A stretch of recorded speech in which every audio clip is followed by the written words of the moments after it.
Hi, it's Chris from takinnovations. Let's take a look at what else InstaCook can cook and go from there.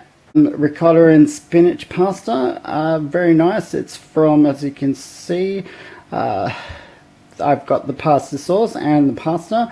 Probably only takes a few minutes to cook, apparently. It says 5 minutes on the packet. But we've got the water boiling, so as you can see,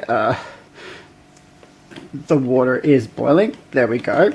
Okay, so I preheated it for a couple of minutes just to get it up to boiling point, so not to bore you guys. Alright, so let's start putting the pasta in. Let's open this lid and put the pasta in. Okay. So you can basically do this anyway. So if you're living in a boarding house or small confined space, picnic, anything you would like. So that will reboil once we close the lid. Looks like it's going to overflow a little. Sorry, I misjudged the water. And we're going to cook it all in there. Alright, now we're going to close the lid. And we're going to let this puppy cook for 5 minutes as it's supposed to do. So we'll start the timer. The boiler will start again once it recalibrates and counts for the temperature of the pasta that just came out of the fridge. So once it gets back to a boil, which will be very soon, then what we're going to do is let that pasta cook. We're going to drain it just into a bowl there and then put the pasta sauce in and eat it from there. So let's sit back and watch it boil. I know it's a little bit boring, but a bit of water there, no problem. It's all splash proof. The unit's waterproof, so we've got no issues there. Spinach and ricotta pasta. I've saved you the time of preheating it, so you can see it's at a boil. The pasta only takes about 5 minutes to cook, so what we're going to do, once that's cooked, we'll leave it for a few more minutes. It's getting close to being cooked. Once that's cooked, then we will be draining it quite easily. I will show you how. Just give it a bit of a stir there, just to show you it's actually forming and boiling once the lid closes. So let's take a look at that. Alright, so we've got the beautiful sauce here. Got the beautiful sauce, don't want to drop it, clumsy hands. Got the beautiful pasta, got the device. So like I said, I did preheat it for several minutes to get it to the boiling point, and now I've popped the pasta in. And it looks, this pasta cooks quite quickly, so it looks almost cooked. We'll give it about 2 more minutes.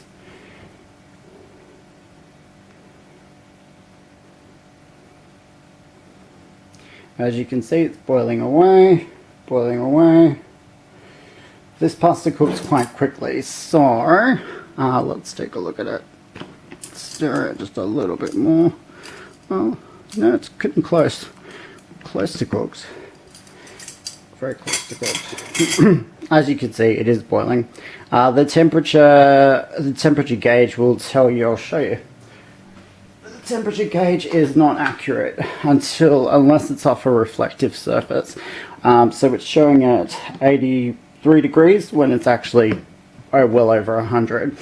So in regards to that, when I show you these demonstration videos, when it says that when it's got something on the bottom and it's saying it's at 120 degrees, it's actually the heat transferring into the chicken, which I'll show you next, or into the pasta, or into the water, or steaks, or noodles, or whichever it is. So what we can do is just let it boil a little bit more. We're almost done here. I'd say we're pretty much close to done. Let's take a look at this one. Let's stir it. I'll leave it for 1 more minute. The lid is quite hot. Not that hot. It's okay. You can still lift it up and close it down. So we'll give it 1 more minute. Then we'll drain it into this bowl over here. Basically, if you're out camping, you just pour it on the ground. If you're at home, you can pour it in the sink. I want to show you guys that we never need to go anywhere to cook with InstaCook, so I'm going to try that pasta. Let's see if it's cooked. Looks pretty cooked to me. Let me try one. Oh, it's hot. I'm gonna try one shortly. When it cools down, it's quite hot. That's definitely cooked. Okay. Alright, so what we're going to do, I'm going to pop that in because I'll be eating it anyway. Pop that back in. Let's turn the unit off for a minute. Okay. Turn the unit off. What I'm going to do is put this pasta aside just for the moment. And the pasta sauce. Now, what I'm going to do is just empty some of the water into there. I know it seems a little bit complicated, but it should be absolutely fine.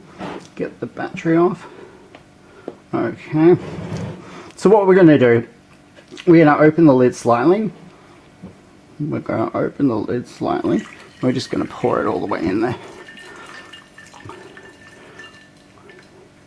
So now you can see that the pasta is all cooked in there.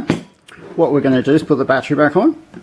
We didn't have to take off the battery, but it's just easier, lighter without it. So what we'll be doing is putting this beautiful sauce that we've got over here.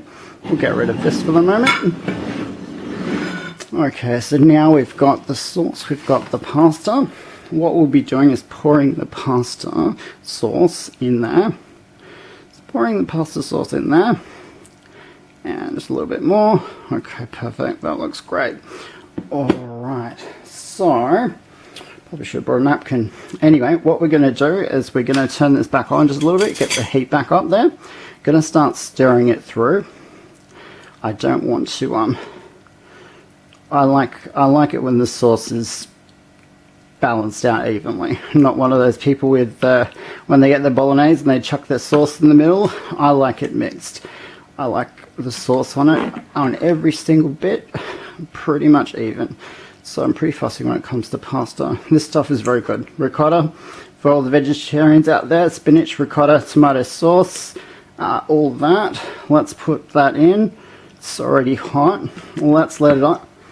Let that heat up for a minute. Once it finishes heating, which will be in probably about 2 to 3 minutes, I will dish it out to myself and I will be eating it for dinner. So I actually do use this machine for dinner. I do have a test unit that I use more often because this is the prototype. There's only one of these out there and it works pretty good. So we'll give it another minute, stir the pasta. It's already warm in there, it's already hot. The pasta and the sauce are ready. I just like it heated up to the same temperature and basically get it on my plate and eat it. So I'm going to leave that for 1 more minute. Then we are going to stir it one more time and then just 1 more minute and pop it into a bowl and dinner will be served. And this is the bowl it will be going into. That's the bowl where the water went into. We could wait longer and watch the actual sauce start to boil and bubble up, but it's not necessary. So let's take a look. It's very hot in there. It's around 150 degrees in there, I'd say, but the pasta's probably at about 80. So alright, now that's all done. I'm going to turn the unit off. Sorry to stick my fingers in, but yes, definitely cooked. Definitely at a stage where we can eat it. Alright, so I'm just going to detach the battery. Gently detach the battery. And then I'm going to put the pasta into here. I'm actually going to use a spoon for that. So I'm going to put the pasta into there. And then I'm going to eat it. I can show you me eating it, but I'm a shove it in my face type of person. It's not very elegant. So let's take a look at this. Alright, all going in there. Ricotta, spinach, beautiful pre-made tomato paste and sauce. Alright. And that is done. As you know, it's waterproof. I'm just going to chuck this in the sink and just hose it, just spray it down with the tap. And we're all done. Keep in mind, I do go overboard when I do this for presentations. You don't need as many tools or utensils as I use. It can be, most of the times we would just eat it straight out of the InstaCook. But that's it, people. Over and out. Hope you all have a good night. Just show you that the unit's all still there, all back together and purely battery powered. Thank you everyone. Stay classy, and I will be back soon.